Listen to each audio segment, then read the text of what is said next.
दोस्तों, आज की कहानी में हम चर्चा करेंगे हिंदी भाषा के महत्व और नेताजी सुभाष चंद्र बोस की दूरदर्शिता की।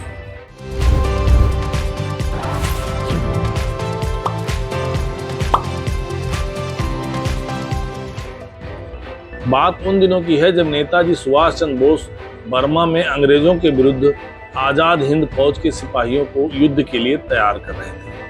बर्मा में व्यवसाय करने वाले कुछ भारतीयों ने नेताजी से संपर्क किया और उनके इस काम के लिए उन्हें काफी मात्रा में धन जमा कर दिया ताकि नेताजी के राष्ट्रीय कार्य में कोई बाधा न पड़े। वहां के व्यवसायी हमेशा इस बात का ध्यान देते थे कि नेताजी को किसी तरह की परेशानी न हो और इसके लिए वे हमेशा नेताजी के संपर्क में बने रहते थे। उन्हीं दिनों नेताजी ने एक हिंदी भाषी व्यवसायी से हिंदी सीखनी शुरू की।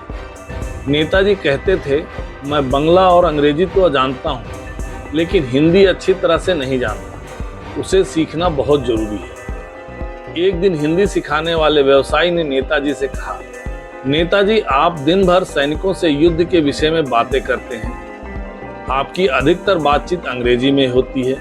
अभी तो आपको हिंदी की कोई आवश्यकता नहीं, फिर भी आप हिंदी सीखने के लिए दृढ़ संकल्प क्यों हैं? उस शिक्षक व्यवसायी की बात सुनकर नेताजी मुस्कुराते हुए बोले, आपका कहना बिल्कुल ठीक है। अभी यहाँ पर हिंदी की अधिक आवश्यकता नहीं, लेकिन हमें दूरदर्शी होना चाहिए। जिस तरह से हम आज़ादी के लिए काम कर रहे हैं, उससे लगता है जल्द ही भारत आज़ाद हो जाएगा।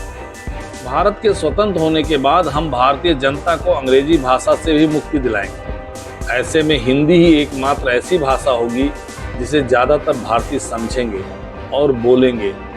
इसलिए हमें हिंदी का अच्छा ज्ञान होना नितांत आवश्यक है। नेताजी की दूरदर्शिता को देख हिंदी सिखाने वाले शिक्षक बहुत प्रभावित हुए। वह बोले, नेताजी, आप धन्य हैं। आप स्वयं हिंदी भाषी नहीं हैं, लेकिन हिंदी के महत्व को बहुत अच्छी तरह से जानते हैं। अब हम सबको पूरा भरोसा हो गया कि आप जैसे देशभक्तों के प्रयासों से भारत देश जल्द आज़ाद होगा। मित्रों, यह कहानी आपको कैसी लगी कमेंट करके जरूर बताइए।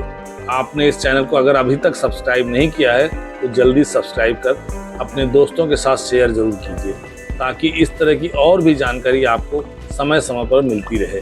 धन्यवाद।